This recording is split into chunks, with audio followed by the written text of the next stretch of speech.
안녕하세요. 뉴탐스런 사회 지리 파트를 맡은 강성균입니다. 지난 시간 우리가 하나의 이제 중단원 주제가 끝났고요. 오늘 38강 이제 또 다른 내용 한번 중단원 내용 들어가보도록 하겠습니다. 바로 공간 변화와 대응이라는 첫 번째 시간 가져보도록 하겠는데요. 자, 여러분들 이제 교재 해당 내용으로 이제 가보도록 하겠습니다. 공간 변화와 대응이라는 내용입니다. 그러면 우리가 살고 있는 이 공간이 어떻게 된다? 변화한다라는 거고요. 거기에 대해서 어떻게 해보자? 대응을 하자라는 거예요. 그래서 오늘의 첫 번째 주제 바로 공간이 왜 변화하냐 하면 예의 발달 때문입니다. 바로 우리가 이용하고 있는 다양한 교통수단의 발달에 의해서 이 공간이 변화한다라는 거죠. 그래서 사실 여러분들이 이제 고1 사회에서 배우는 것들은 되게 기본적인 것들이 많고요. 이제 이러한 것들을 바탕으로 해서 2학년 때, 3학년 때 한국지리나 세계지리를 배우게 됩니다. 그래서 교통수단 하면 이제 여러분들이 이제 기본적으로 알고 있는 것들 한번 얘기해 보시기 바랍니다. 한국지리에서는 이 4개의 교통수단을 핵심으로 보고 있거든요. 바로 뭐냐면은 도로가 되죠. 그래서 이 도로를 통해서 우리가 걸어 다니거나 아니면 버스라든가 그렇죠. 자가용이 움직이 있어요. 그 다음에 뭐냐면 기차입니다. 지하철. 그 다음에 최근 우리가 많이 이용하고 있는 고속철도라 불리는 KTX 같은 거죠. 그 다음 세 번째가 뭐냐면은 해운이에요. 바로 바다를 통해서 우리가 배를 통해서 세계 국가 간의 교역이 활발히 이루어지고 있습니다. 마지막 비싸지만 신속한 수송이 가능한 바로 항공까지 이러한 교통수단의 발달로 인해서 바로 뭐가 변화한다? 공간이 변화한다라는 내용이에요. 그러면은 교재 첫 번째에 나오는 이제 그림 한번 보도록 할게요. 자, 128페이지 보니까 교통수단 발달에 따른 자, 이게 중요하죠. 바로 뭐가 축소된다? 공간 거리가 축소된다라는 거예요. 그래서 여러분들 괄호 1번의 발달 과정 그 내용과 함께 보면 됩니다. 첫 번째 여러분들 발달 과정 동그라미 1번에 뭐라고 돼 있냐면은 18세기 이전이라고 돼 있어요. 그래서 바로 이때죠. 이 18세기 이전까지만 하더라도 우리가 주로 뭘 다녔냐면은 도보, 걸어 다녔어요. 아니면은 여기에도 있지만 마차, 말을 이용해서 다니고 그 다음에 배는 배인데 속도가 조금 느린 바로 이 그렇죠. 범선이라고 해서 바람의 힘을 이용해서 다니는 이런 거였어요. 그래서 속도가 느리다 보니까 세계가 정말 어떻게 됐어요? 공간 거리가 넓었습니다. 즉 여기에서 여기까지 가는데 되게 오래 걸렸다라는 거죠. 그런데 18세기 이후로 이제 어떻게 되냐? 바로 교통수단이 변화해요. 근데 우리가 처음에 지리 시간에 배운 내용과 맥락이 연결이 되죠. 바로 산업혁명이라는 게 와트슨의 증기기관의 발명이었고요. 그 증기기관을 이용하는 게 바로 뭐냐면은 예죠. 증기선입니다. 그러니까 배는 배인데 이제 속도가 어떻게 되냐면은 바로 빨라지게 돼요. 그래서 이 증기선의 발명, 그 다음에 드디어 뭐가 나오냐면은 그렇죠. 자동차라는 것도 나오게 되고 그 다음에 비행기라는 게 드디어 등장을 하게 돼요. 이렇게 해서 최근의 교통수단 더욱더 발달하게 됩니다. 바로 일본도 있고 그 다음에 에스파냐, 스페인 같은 나라죠. 그 다음에 우리나라에도 있는 바로 철도는 철도인데 거의 시속 300km 이상 달릴 수 있는 바로 이 고속철도가 등장하게 되죠. 그 다음에 비행기도 점점 속도가 빨라지게 됩니다. 그래서 여기에 있지만 바로 평균 속도 1시간에 거의 1000km를 날아갈 수 있는 이러한 제트 비행기가 등장을 하게 된다는 거예요. 그러면 이러한 교통수단의 발달 과정 선생님이 애써 썼지만 항상 키포인트를 알고 공부하라 그랬습니다. 자, 이 발달 과정 순서 물어볼까요? 안 물어볼까요? 안 물어본다라는 거예요. 그러니까 얘는 그냥 여러분이 한번 그냥 쓱 읽고 넘어가기만 하면 돼요. 그러면 이 발달 과정이 중요한 게 아니라 이러한 발달 과정을 거쳐서 그 결과가 항상 중요한 겁니다. 그래서 이 교통수단 발달의 영향이 상당히 이제 중요한 내용이 돼요. 그러면 첫 번째 내용, 자, 요 말 지난 시간부터 계속 나오고 있죠. 시간, 거리. 그 다음 공간 거리가 어떻게 되고 있다? 축소가 되고 있다라는 거예요. 이 그림이 그걸 보여주죠. 과거에는 여기서 여기까지 가는데 되게 상당히 시간이 오래 걸렸고 그만큼 세계가 넓어서 여기서 여기까지 가기 힘들었다라는 거예요. 근데 이 과학기술의 발달로 인해서 시공간 거리가 축소되어서 현재 바로 여기서 여기까지 하는 시간이 얼마 안 걸리고 바로 지구의 크기는 변함이 없지만 점점 줄어드는 효과가 나타나고 있습니다. 자, 시공간 거리의 축소예요. 또한 두 번째 이제 효과가 뭐냐면은 바로 물자, 그 다음에 인구, 그 다음에 눈에 보이지 않는 자본, 그 다음에 문화, 이러한 것들의 이동이 어떻게 되고 있냐면 점점 활발해지고 있어요. 그래서 핵심 내용 바로 이것보다 여기에 더 많습니다. 지리 선생님들이 강조하는 거는 바로 이거예요. 왜 그렇게 되냐? 이거로 인해서 즉 이러한 이동이 활발해지면서 어떻게 되냐면은 자, 요거를 잘 생각해야 돼요. 지역 간의 상호 의존. 즉 한 지역과 다른 지역의 상호 의존은 늘어날까요? 줄어들까요? 그거를 잘 파악해야 됩니다. 오히려 어떻게 되냐면은 지역 간 상호 의존은 그렇죠 늘어나고 있어요. 즉 심화되고 있어요. 자, 바로 이러한 기업의 활동을 생각해 보시면 여러분들이 쉽게 이해할 수 있습니다. 바로 어떠한 기업, 다국적 기업의 활동 한번 생각해 보시기 바랍니다. 바로 탐스러운 교재 뒤에 이제 기본 문제도 이게 문제가 나왔더라고요. 다국적 기업 보세요. 자, 옛날에는 청바지를 만든다 하면은 그냥 한 국가 내에서 청바지의 재료가 되는 천도 만들어내고 걔를 염색하는 인디고라는 식물이 있어요. 그것도 재배를 하고 또 바느질도 여기서 하고 판매도 이렇게 이루어졌어요. 근데 이러한 이동이 자유로워지니까 천은 인도에서 싸게 만들어낼 수 있다. 근데 디자인은 영국이나 프랑스 쪽이 유리하더라 하면서 생산 요소가 다양한 국가들께 결합이 돼요. 그래서 한 국가가 아니라 2개 이상의 국가에서 활동하는 다국적 기업의 활동에서 보듯이 세계의 교류는 점점 늘어나면서 지역 간의 상호 의존은 더욱더 심화되고 있다는 겁니다. 그래서 이러한 내용, 결국의 결론은 뭐냐? 세계가 하나로 통합이 되는 세계화 현상이 더욱더 심화되고 있는 거, 바로 누구의 발달 때문이다? 교통수단의 발달 때문이라는 겁니다. 자, 이렇게 해서 네모 1번 교통수단의 발달이라는 바로 큰 내용, 네모 1번 이렇게 간단하게 끝냈어요. 네모 1번은 비교적 이제 쉬운 내용이고요. 자, 이것보다 더 중요한 게 뭐냐? 128페이지의 두 번째 큰 내용입니다. 네모 2번이 중요한 거예요. 그러면 뭐냐? 오늘의 주제입니다. 이 교통수단의 발달에 따라서 중단원 제목 그대로 어떻게 된다? 우리 이 공간이라는 게 어떻게 되냐면은 변화한다라는 거예요. 근데 이 공간이 변화하는 거를 크게 다시 2개로 나눠서 보죠. 바로 우리 인간에 어떤 영향을 줬냐? 그 다음 괄호 2번 자연에 어떤 영향을 줬냐? 이렇게 2개로 맞춰서 하게 됩니다. 자, 인간에 영향을 주는 변화, 첫 번째 변화 별표하고 갈게요. 지역의 발전과 뭐를 갖고 오냐면은 쇠퇴를 갖고 오는 게 바로 이 교통수단이라는 겁니다. 그래서 이거에 대한 예가 어디 있냐면요. 여러분들 탐스러운 교재 129페이지에 주제 탐구 있습니다. 자, 요 글 한번 보도록 할게요. 교통 발달에 따라 지역이 어떻게 바뀌었냐 가보세요. 충청남도 논산하면 뭘로 유명해요? 논산하면 딸기로도 유명한데요. 우리 남학생들이 잘 알고 있죠. 논산에 가면 우리 훈련소가 있습니다. 군대 자대 배치 이제 부대 받기 전에 아무튼 이 논산의 그래서 강경이라는 곳은 금강이라는 하천과 서해 바다예요. 그래서 하천과 바다를 잇는 수운이 뭐냐? 선생님 설명할게요. 지금 1학년 학생들이야 말을 너무 못 알아들을 거예요.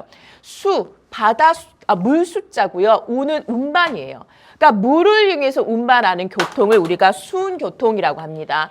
그러니까 배 같은 거죠. 이거의 중심지로 크게 변성했다라는 거예요. 그런데 자, 문장이 달라집니다. 어떻게 되냐? 철도 교통이 개통이 되면서 바로 이 강경의 경우가 점점 쇠퇴하게 된다는 거예요. 왜냐하면은 이 철도 교통의 발달로 현재 충청도의 중심지인 천안이라든가 대전과 같은 곳들이 오히려 급부상하게 되고요.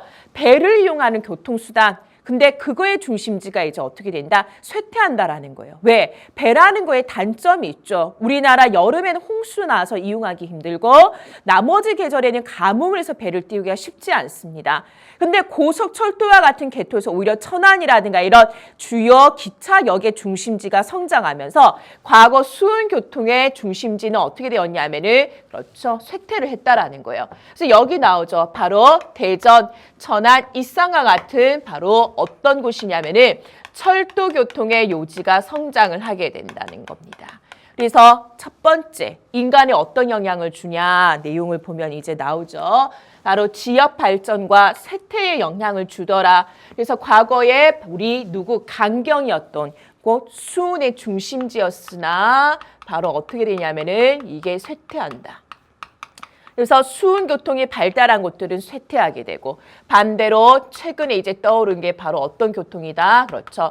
철도교통의 요지들이 오히려 이러한 지역들이 성장하고 있다. 이게 첫 번째 변화 내용이 됩니다. 자, 두 번째 변화 보도록 할게요. 뭐냐 하면은 다른 교통수단의 경쟁력 약화예요.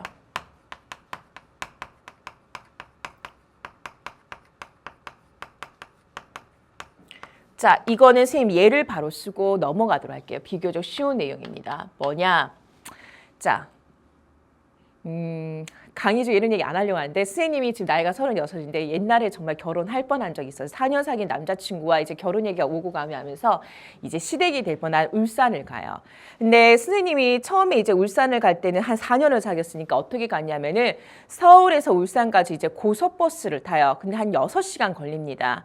아니면은 이제 뭐를 타냐 하면은 이제 비행기를 타는 거예요. 근데 비행기를 타도 비행기 공항 내려서 또 울산 들어가고 좀 그랬어요. 그런데 좀 사귀다 보니까 뭐가 개통이 됐냐면은 서울 울산 간 KTX가 개통이 됐어요. 그래서 서울 울산 간 KTX를 타게 되니까 2시간 반이에요. 그러면서 비행기는 거의 1시간이 안 걸리지만 요금이 비싼데 이 KTX는 2시간 반이면서 요금이 싸졌어요. 그래서 바로 뭐냐면은 우리나라예요. 이 KTX 뭐냐면은 고속철도죠. 이 고속철도가 개통이 됩니다. 이 2000년대에 얘가 개통이 되면서 다른 경쟁력 있는 교통수단이 경쟁력이 약화돼요. 다른 교통수단 뭘까요? 바로 그렇죠. 항공이에요.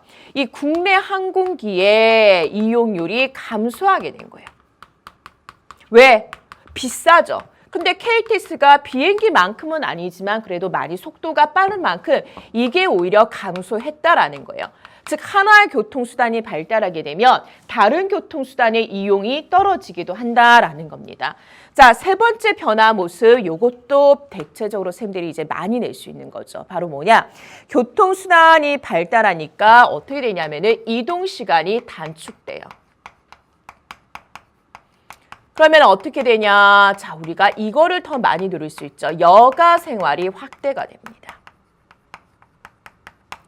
옛날에 서울에서 강릉을 가려면 제법 시간이 오래 걸렸어요. 근데 서울 춘천 간 고속도로의 개통이라든가 이런 게 뚫리면서 요즘 서울 강릉 가는데 거의 3시간대로 접근이 가능합니다. 그러면 보세요. 옛날에 아빠 우리 강원도 동해 놀러 가요. 아이고 5시간 걸리는데 아빠 피곤하다. 아빠 동해안 놀러 가요.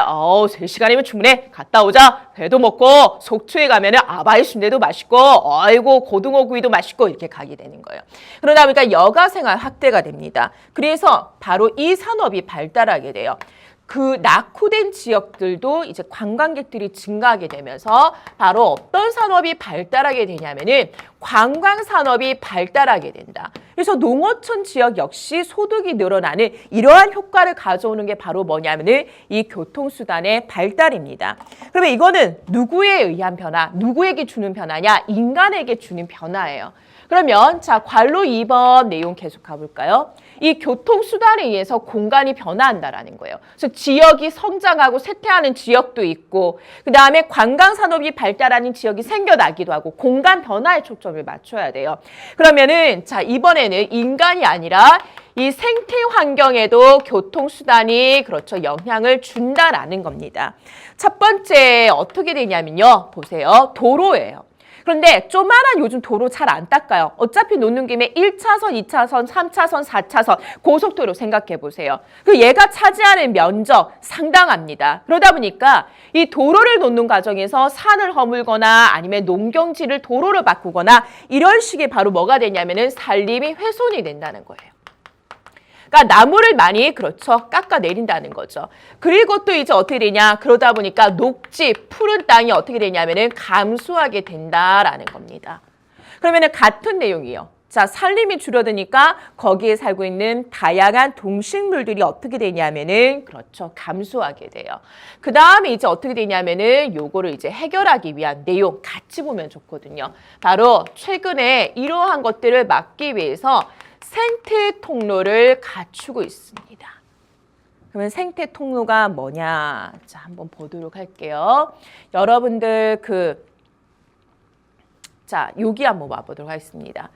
자, 129페이지에 생태 환경을 고려하는 교통인데요. 자, 여기에 보니까 가보세요. 자, 사람만 있는 게 아니라 다양한, 그렇죠. 우리 나무라든가 동물을 고려하는 바로 생태 환경, 요즘 고려한 교통이 많습니다. 그래서 야생동물주의죠. 여러분들이 다들 들어봤을 거예요. 로드킬이에요. 그래서 교재에도 있지만 128페이지 로드킬이 뭐예요? 로드, 도로죠. 킬. 죽이다라는 거예요. 야생 동식물들이 원래는 이 산과 이 산이 연결되어 있어서 이렇게 통과를 해야 되는데 도로를 놓으면서 산림이 훼손되고 하니까 또 거기에다가 이 야생 동물들이 여기를 건너면서 치여 죽는 바로 로드킬이 발생하게 돼요. 그래서 최근에는 이러한 표지판 다는 거에다가 뭐를 또 많이 해주고 있냐면은 자, 이 사진은 아니지만 생태 통로를 많이 건설해주고 있습니다. 그러면 생태 통로는 뭐냐면은 이거예요. 고속도로 혹시 가면서 본 학생도 있겠지만 여기 이렇게 터널을 설치해요. 그런데 보통의 터널은 그냥 이러고 끝나지만 이 위에 다리를 건설해 줍니다.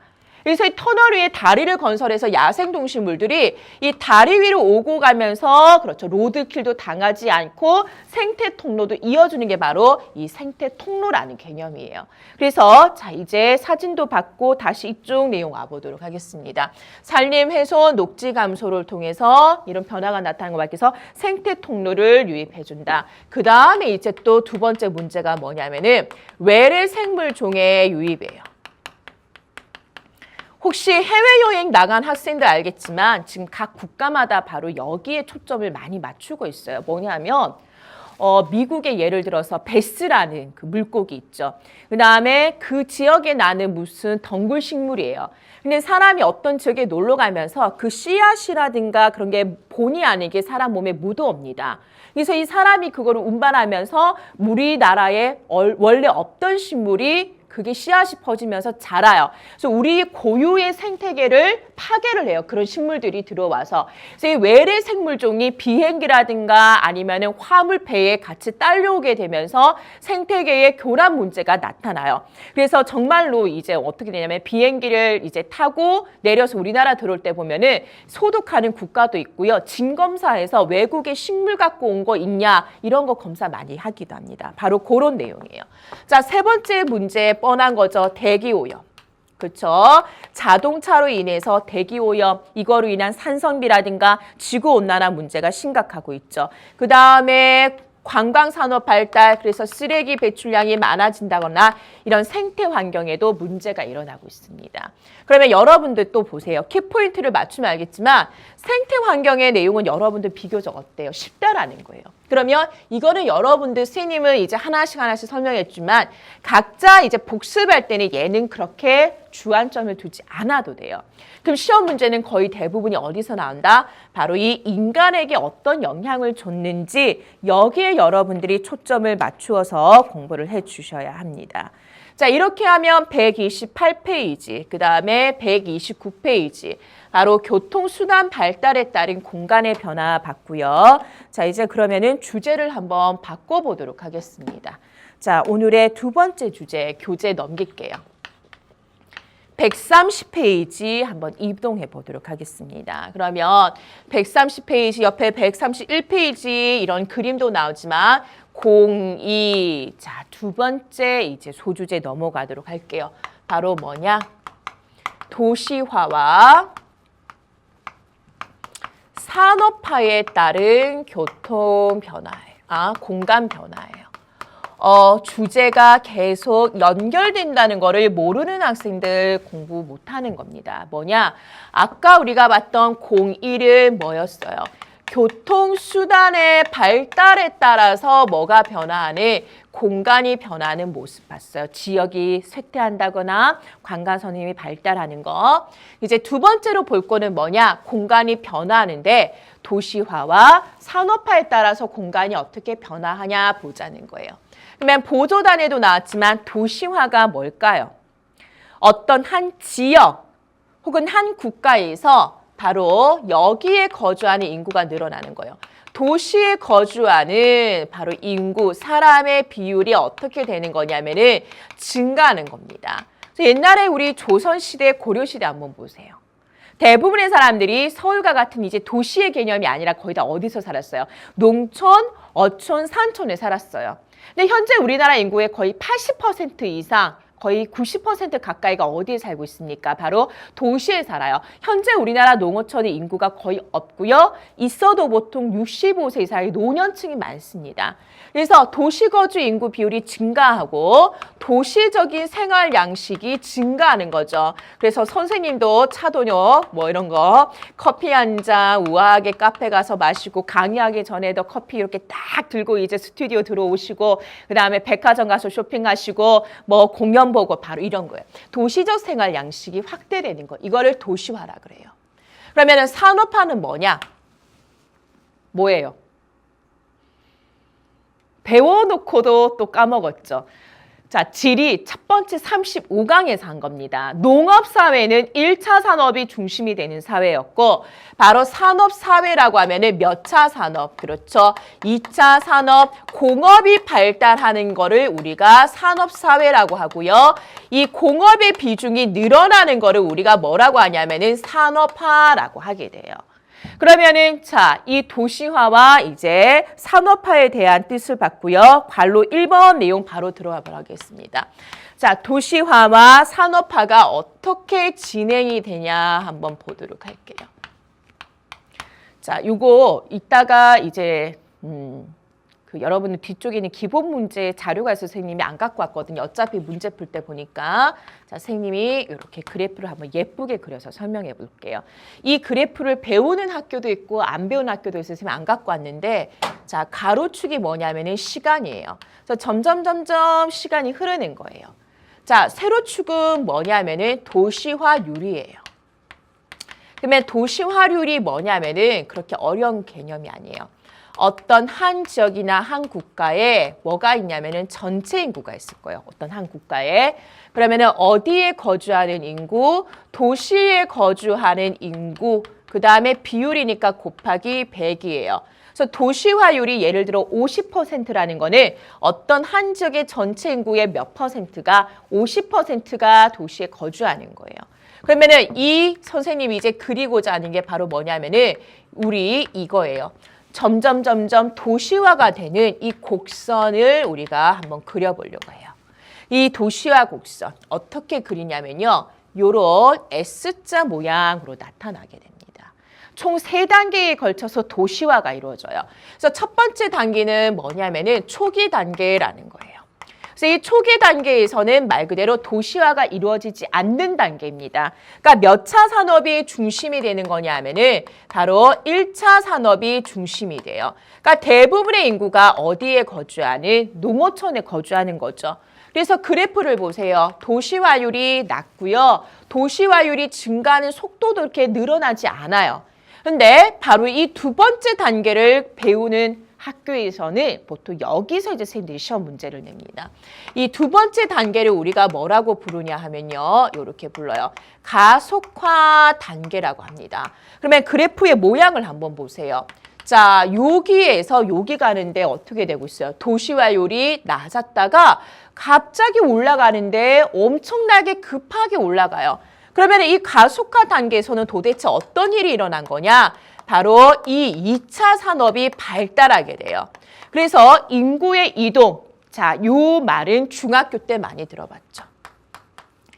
이, 촌, 향, 국토 현상이 발생하게 됩니다. 자, 농촌을 떠나서 어디로 향한다? 도시로 향하게 되면서 바로 많은 사람들이 이제 어디에 거주하게 되는 거예요? 도시에 거주하게 돼요. 그 다음에 선생님은 강의를 할 때 내용 하나하나 떨어뜨리는 게 아니라 한꺼번에 보려고요. 현재 대부분의 어떤 국가들이냐면요. 중국이라든가 인도, 라틴 아메리카와 같은 대부분의 개발도상국이 이 현상이 이렇게 나타나고 있습니다. 자, 거기에 반해서 이제 마지막 단계는 뭐냐면요. 우리가 이렇게 불러요. 종착 단계다 불러요. 그러면 종착 단계는 말 그대로 뭐냐면은 이제 인구의 거의 대부분의 사람들이 어디에 살고 있냐면 이만큼 올라와서 인구의 대부분이 도시에 거주해요. 바로 3차 산업, 서비스 산업이 중심이 되고요. 인구의 대부분이 도시에 거주한다. 산업혁명이 우선적으로 발달했고 또 경제가 발달한 유럽이라든가 미국이라든가 우리나라 일본과 같은 바로 이 선진국은 이미 인구의 대부분이 어디에 살고 있냐면은 바로 이 도시에 거주하고 있습니다. 그래서 여러분들 지금 보니까 어때요? 선생님이 내용 정리를 이렇게 깔끔하게 한꺼번에 해줬죠. 그래서 도시화 어떻게 된다? 정착 생활하면서 1차 산업 중심으로 초기에는 인구가 거의 농촌에 있다가 바로 가속화 단계, 그 다음에 종착 단계 이렇게 나가게 됩니다. 그래서 시험 문제에서 선생님들이 주로 내는 거는 바로 이거예요. 이 가속화 단계가 세계적으로 본격적으로 일어난 게 언제냐? 바로 우리가 35강에서 배운 이거로 인해서겠죠. 산업혁명이에요. 그래서 이 산업혁명으로 인해서 공업이 발달하면서 이 도시화가 본격적으로 일어나게 돼요. 그 다음 이제 선생님들이 문제를 주로 내는 게 뭐냐면은 이 선진국과 개발도상국의 도시화가 다르다라는 걸 보통 냅니다. 그래서 얘는 도시화율이 어때요? 선진국은 이미 많이 도시에 거주하게 되면서 도시화율이 높아요. 그런데 이 도시화율이 증가하는 속도는 이제 안 빨라요. 왜? 이제 거의 대부분의 사람들이 80% 이상이 도시화에 이제 이루어지면서 증가하는 속도는 빠르지 않아요. 근데 이 개발도상국은 자, 이게 중요해요. 도시화율이 아니라 도시화 증가율이 높다라는 거예요. 무슨 말이에요? 말 그대로 가속화요. 20% 있다가 순식간에 30%, 40% 이렇게 증가하는 그 률이 증가하는 속도는 오히려 개발도상국들이 빨라요. 선생님이 단원의 내용을 한꺼번에 하는 게 아니라 떨어뜨린 게 아니라 하나로 보라 그랬죠. 그러면은 이 개발도상국들은 갑자기 인구가 많은 사람들이 도시로 향하면서 어떤 문제를 현재 많이 겪고 있냐면은 바로 시설의 부족이라든가 주택 부족, 이러한 환경오염, 교통혼잡과 같은 도시 문제를 겪고 있는 게 바로 이 급속히 현재 일어나고 있는 개발도상국이 되는 겁니다. 자, 그래서 도시화에 대한 진행 내용 이렇게 그래프로 한번 쭉 봤고요. 그러면 이제 두 번째 관로 2번 내용 한번 가보도록 할게요. 자, 두 번째 관로 2번 내용은 뭐냐면은 이 도시화와 산업화로 인해서 우리가 살고 있는 뭐가 바뀐다? 이 거주 공간이 변화한다라는 겁니다. 그러면은 첫 번째 변화 어떤 변화냐 한번 보도록 할게요. 별표를 해주셔야 돼요. 1차 산업에 쓰이는 용도의 토지가 감소해요. 그러면 1차 산업에 쓰이는 용도, 과거 보세요. 우리 옛날만 하더라도 대부분이 뭐예요? 논밭, 과수원 아니면 산지였어요. 그래서 바로 농경지. 그 다음 산지. 이러한 것들이 대부분이었어요. 이런 용도로 우리 국토의 면적이 쓰이고 있었다라는 거예요. 그런데 이제 대부분의 사람들이 어디에 살면서? 도시에 살면서 또 뭐가 발달하면서? 공업이 발달하면서 1차 산업에 쓰이는 이 용도의 토지는 감소합니다. 그러면 당연히 어떤 용지의 토지가 증가했을까요? 바로 2차 산업. 그러니까 공업에 쓰이는 공장을 건설하는 데 토지가 많이 이용되고 있고 3차 산업이죠. 백화점이라든가 그다음에 우리 병원이라든가 여기에 쓰이는 용도의 토지는 어떻게 되고 있다? 그렇죠. 증가하게 됐다라는 거예요. 그래서 이 첫 번째 변화, 거주 공간 변화 중요하고요. 자, 두 번째 거주 공간의 변화도 상당히 중요합니다. 바로 이러한 토지 이용이 이루어지고 있어요. 집약적 토지 이용이래요. 이거 중학교 때도 배웠어요. 지리 시간에. 근데 여러분들이 까먹었어요. 그래서 선생님 요거를 이제 설명을 조금 천천히 해줄게요. 자, 집약적 토지 이용이라는 게 있고요. 그 다음 뭐가 있냐면은 조방적 토지 이용이라는 게 있어요. 이거 농업으로 예를 들면 되게 쉬워요. 자, 미국의 농부와 우리나라 농부가 좀 많이 스타일이 다릅니다. 어떻게 다르냐면요. 이거예요. 미국은 땅이 넓어요. 그 다음 기계라든가 이런 기술이 발달했어요. 그래서 우리 미국의 농업 TV 같은 데서 은근히 많이 봤죠. 어떻게 지어요? 아주 넓은 땅에 농작물들도 빽빽하게 심는 게 아니라 여유 있게 이렇게 쫙 심어요. 근데 이 농사도 사람이 하는 게 아니라 뭐예요? 그렇죠. 심지어 농약을 뿌리고 물을 주는 것도 사람이 하는 게 아니라 헬리콥터가 농약을 뿌리거나 스프링클러가 물을 뿌리는 거예요. 그러니까 조방적 토지 이용이라는 거는 뭐냐면은 말 그대로 토지를 아껴 쓰지 않고 여유 있게 널찍이 쓰는 거예요. 근데 집약적 토지 이용은 뭐냐면요. 이거예요. 땅이 비좁으니까 어떤 한 농부가 요만큼만 갖고 가요. 근데 여기에서 엄청 생산을 많이 해야 돼요. 그러면은 널찍이 써서는 생산을 많이 못하니까 어떻게 돼요? 바로 빽빽하게 심어요. 그래서 선생님 옛날에 어릴 때 촌에서 살았거든요. 그러면 벼농 사는데 우리나라 농촌 가봐요. 막 벼 심겨져 있는데 옆에 보면은 뭐 있어요? 고추도 심겨져 있고 막 호박 넝쿨도 자라고 막 엄청 아껴 쓰는 거예요. 거기다가 거름도 많이 줘가지고 생산을 엄청나게 해야 되는, 즉 토지를 압축적으로 요약이에요. 집중이에요. 집중하고 요약해서 쓰는 게 바로 뭐냐면 집약적 토지 이용이에요. 근데 도시도 마찬가지입니다. 자, 조방적인 도시는 어떻게 될까요? 바로 이거예요. 자, 여기 우리 집, 아우, 정원도 있고요. 저는 수영장도 있어요. 정말 미국과 같은 것도 이래요. 그런데 집약적인 도시는 어떨까요? 어우, 땅값 비싸요. 인구도 많아요. 자, 집중적으로, 압축적으로 써야겠어요. 고층화입니다. 바로 고층 빌딩 쫙 올리죠. 근데 이 고층 빌딩이 널찍이냐면은 너무 가깝게 있죠. 바로 고층화 과밀화요. 완전 밀집해 있어요. 이러한 집약적인 토지 이용이 현재 도시 내에서 이루어지고 있다는 거예요.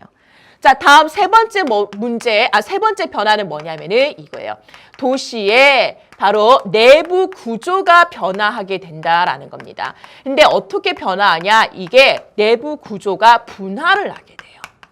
그러면 무슨 얘기냐? 자, 옛날에 도시라고 하면은 여기에 그냥 사람 사는데 전부 다 이거 다예요.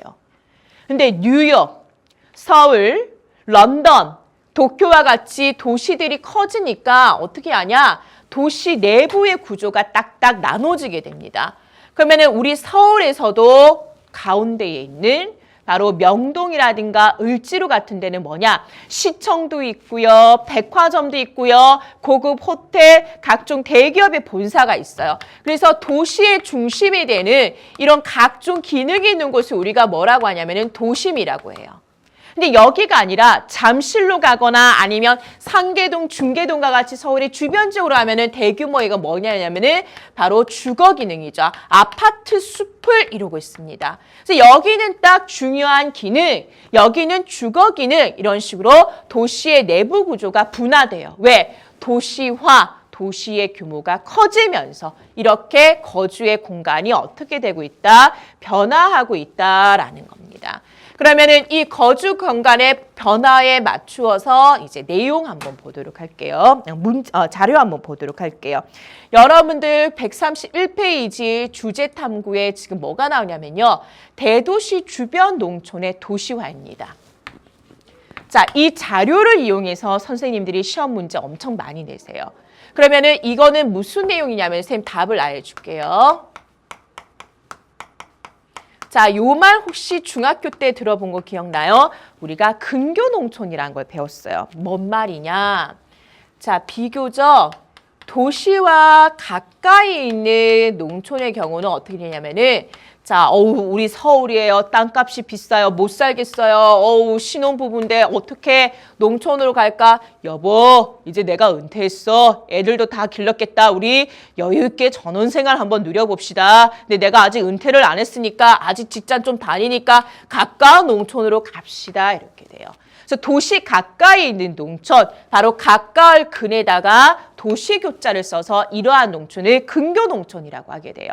그러면 이 근교농촌의 특징을 선생님들이 엄청 많이 물어보세요. 그럼 어떻게 되냐? 일단 여기는 도시와 가까이 있기 때문에 인구가 늘어나게 돼요.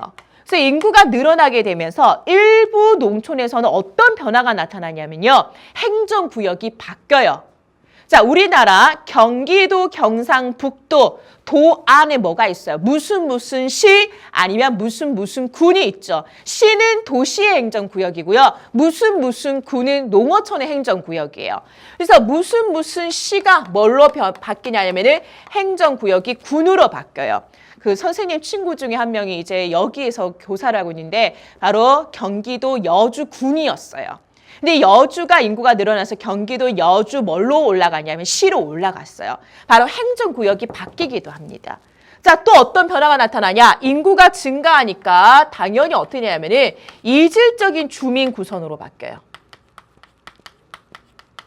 무슨 말이냐? 어이구, 옛날에 우리 농촌이 있잖아요. 직업이 다 비슷해시오. 저도 변호사고요. 저도 변호사예요. 그런데 이렇게 인구가 유입되니까 어떻게 돼요? 주민의 구성, 즉 직업이 다양해진다라는 거예요. 저는 이회수 소설작가예요. 전원생활 누리러 왔어요. 저는 아기가 아토피가 심해가지고 저희 신랑은 저기 회사 다녀요. 직업의 구성이 다양해진다라는 거예요. 그러면서 같은 맥락입니다. 바로 농업의 소득, 이 사람들, 이 지역은 농업소득이 아니라 농업의 소득의 비중이 되게 높게 나타난다는 거예요. 자, 또 있어요. 어떻게 되냐? 인구가 증가하면서 동시에 도시와 가까운 농어촌은 도시의 영향을 받으니까 뭐가 올라갈까요? 우리 지역은요, 서울이랑 가까워요. 땅의 가격, 지가가 상승하게 돼요.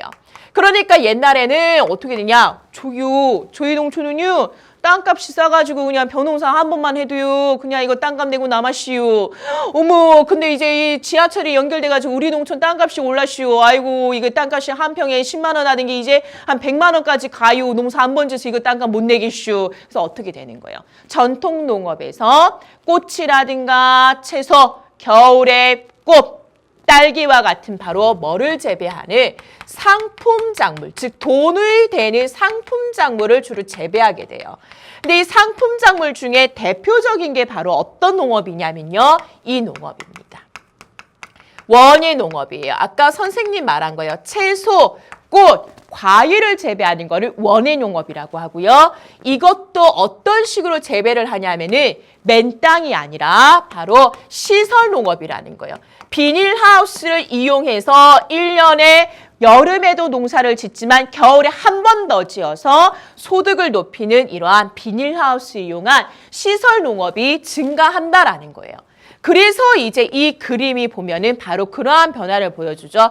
과거의 농촌은 전통 문화가 보존돼 있어 소떼도 있고 정승이 지키고 장승이 지키고 있기도 하고 똑같은 주민 구성이었고 했는데 이제는 도시적인 생활 양식으로 바뀌고 농촌에서도 보니까 비닐하우스와 같은 이러한 것들이 등장하는 바로 근교 농촌의 특징, 여러분들이 꼭 알고 가셔야 합니다. 자, 그 다음에 이제 여러분들 내용 한번 또 보도록 할게요. 자, 또 하나의 주제가 있어요. 뭐냐? 이제 이 변화, 지금 현재 본 변화는 뭐냐면은 우리 인간의 생활의 변화입니다. 근데 뭐도 바뀌냐면요. 이제 교재 다시 130페이지 와보세요. 관로 1번 인간 생활의 변화는 끝났고요. 이제 여러분들이 봐야 되는 거, 거주 공간의 변화죠. 죄송합니다. 2번. 자, 세 번째 생태 환경의 변화 한번 보도록 할게요.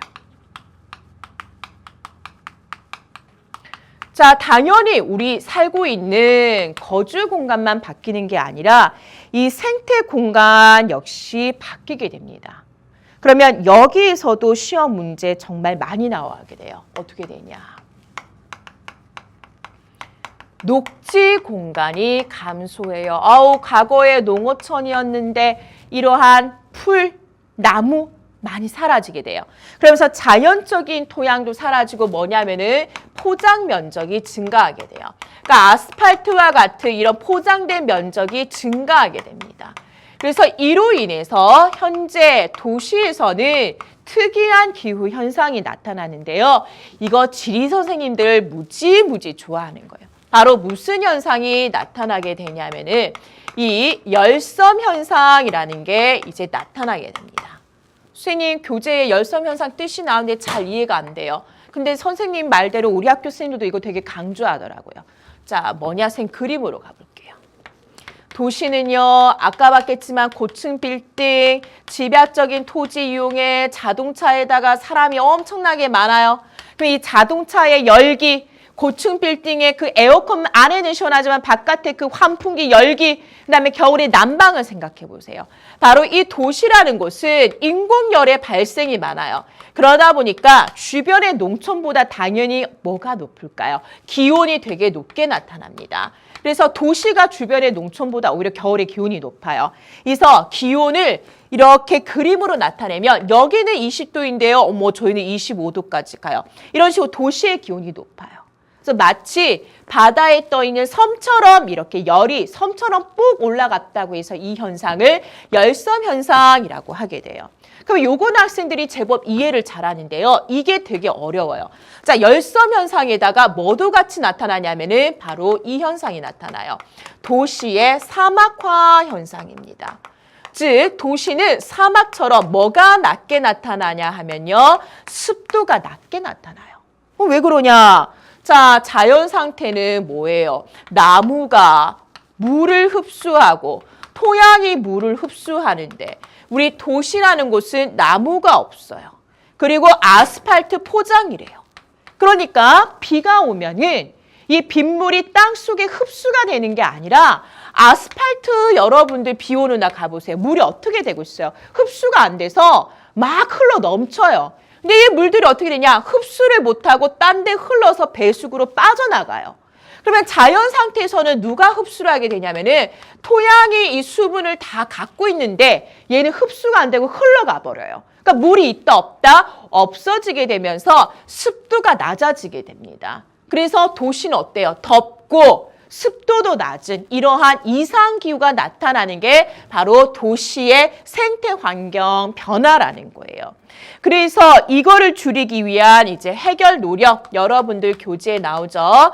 그래서 해결 노력은 비교적 쉬워요. 뭐냐? 옥상에다가 공원 만들기가 좀 쉽지 않으니까 옥상에다가 요즘 공원 만드는 거 진짜 유행합니다. 그래서 저쪽에 빌딩을 보니까 무슨 옥상에다가 나무가 심어져 있고 거기서 텃밭을 가꾸기도 해요. 그 다음에 바람길이라고 해서 고층 건물을 여기에 바람이 잘 지나갈 수 있도록 건물을 배치를 해줘요. 그래서 통로를 만들어서 이 바람이 쉽게 지나갈 수 있게 하는 그래서 이러한 여러 가지 해결 노력이 이루어지고 있습니다. 그래서 자동차 통행량 줄이자, 도시에 숲을 만들자, 옥상 공원 만들자 이러한 내용 여러분들이 대책으로 쭉 받으면 돼요. 자, 그리고 두 번째 생태 환경의 변화는 그렇게 어려운 내용이 아니죠. 바로 쓰레기. 그 다음에 각종 오염 물질로 인해서 어떻게 되고 있냐면은 생태 환경 문제가 나타나고 있다라는 겁니다. 그래서 바로 이 131페이지에 있는 주제 탐구 이거는 그렇게 어려운 내용 아니까 여러분들 그냥 각자 쭉 읽어보셔도 돼요. 가 내용 보면 알겠지만 도시라는 거는 바로 집약적인 토지 이용이었죠. 그런 걸로 인해서 시원한 바람을 만들기도 어려울 뿐더러 바람의 속도가 고층 건물이 막아서 속도가 느려진다. 그러니까 이 바람이 안 통하니까 더 더워지는 게 있겠죠. 그래서 현재는 어떻게 하냐. 오랜 기간 동안 바람의 방향을 측정해서 가장 많이 부는 방향, 이 바람이 통과할 수 있도록 건물을 설치한다라는 거예요. 그러니까 무슨 현상을 줄이기 위한 거냐? 요것만 여러분들이 알아두면 됩니다. 바로 열섬 현상을 줄이기 위한 노력에 해당한다라는 거예요. 그 다음에 나도 마찬가지예요. 옥상 녹화가 뭐냐? 쌤 말한 대로 건물의 그렇죠. 옥상을 공원으로 조성하는 거다. 역시 이것도 뭐냐? 대표적인 열섬 현상의 노력에 해당하는구나. 그 정도만 봐두면 돼요. 자, 그러면은 이제 130페이지의 내용이 거의 이제 끝나갑니다. 자, 밑에 있는 내용은 쉬워요. 이제 130페이지의 네모 2번 보도록 할게요. 도시화와 산업화가 우리의 거주 공간과 생태계에 어떤 영향을 주는지 봤는데요. 자, 이거로 인한 바로 뭘 보자? 괄호 1번 도시화와 산업화의 긍정적인 측면 한번 보자. 그 다음 괄호 2번 도시화와 산업화의 어떤 측면을 또 보자? 부정적인 측면을 보자. 이렇게 되어 있어요. 그러면은 긍정적인 측면 어떻게 됩니까? 공업이 발달해요. 그러면서 자원을 더 많이 케어내고 쓸 수 있게 되죠. 그래서 첫 번째 자원의 생산. 공급이 확대가 되었다는 장점이 있어요. 그러니까 도시 사람들이 물질적인 뭐를 누리고 있냐면 풍요를 누리고 있습니다. 다양한 자원, 물질들을 쓰고 있죠. 그래서 여러분들 교재지만 삶의 풍요를 누린다 설명되어 있어요. 그 다음 두 번째 뭐냐? 노동시간이 축소가 돼요. 이로 인해서 뭐가 늘어나게 되었냐면은 여가 시간은 확대가 되었어요. 근데 이게 가능한 거는 바로 과거에는 우리가 물건을 직접 사람들이 손을 만들어 썼지만 바로 공장제 기계공업, 기계화가 이루어지면서 노동시간이 줄어들게 되면서 여가에 더 많은 시간을 쓸 수 있게 된 거. 바로 산업화의 이제 장점이 되죠. 자, 또 세 번째 장점 뭐 있냐? 주거 환경이 개선이 돼요. 과거에는 우리 농어촌 가보세요. 재래식 화장실이에요. 근데 도시적인 생활 양식 바뀌면서 바로 주거 환경의 개선과 같은 이러한 쾌적한 도시적인 생활 양식이 확대된다라는 거예요. 근데 뭐든지 장점에 따라서 부정적인 게 생겨나죠. 그러면 부정적인 측면 뭐 있냐? 쉽죠? 첫 번째, 각종 도시 문제가 발생한다. 주택 부족이에요. 주거 비용이 너무 비싸요. 교통 혼잡이에요. 이러한 도시 문제가 발생하게 되고 특히 아까 봤겠지만 선진국보다는 현재 도시로 인구가 막 집중하고 있는 주로 어디에서 나타나고 있다? 바로 이 개발도상국에서 주로 나타나고 있다라는 거 여러분들이 정리해 두시면 됩니다. 그 다음에 두 번째 뭐냐? 공동체 의식의 약화예요. 과거에 농어촌 그러면은 어이구 오늘 김씨네 모내기 하는데 그거 가서 한번 도와줘야겠네. 근데 도시 우리 옆집에 누가 살지? 바로 이러한 공동체 의식의 약화, 그에 따른 인간 소외 현상이 나타나고 있다는 겁니다. 세 번째, 이것도 중요한 내용이죠. 바로 도농 간 격차가 커지고 있다는 거예요. 도농 간이 뭐냐? 도시와 농촌의 격차가 커진다. 도시만 발달하면서 도시로 인구가 몰리면서 농어촌의 낙후 문제가 나타나고 있다는 겁니다. 그래서 이 내용은 비교적 쉽기 때문에 여러분이 그냥 읽어보시면 되고요. 자, 오늘의 마무리가 남았죠. 바로 퀴즈, 뽕큐 한번 보고 가도록 하겠습니다. TS. Yeah, come on. Joey cracked the dawn, Thalia. TM. You're just another winner. 자, 이렇게 해서 38강 마치고요. 39강에서 연이어서 공간 변화와 대응 두 번째 시간 가져보도록 하겠습니다. 수고 많으셨습니다.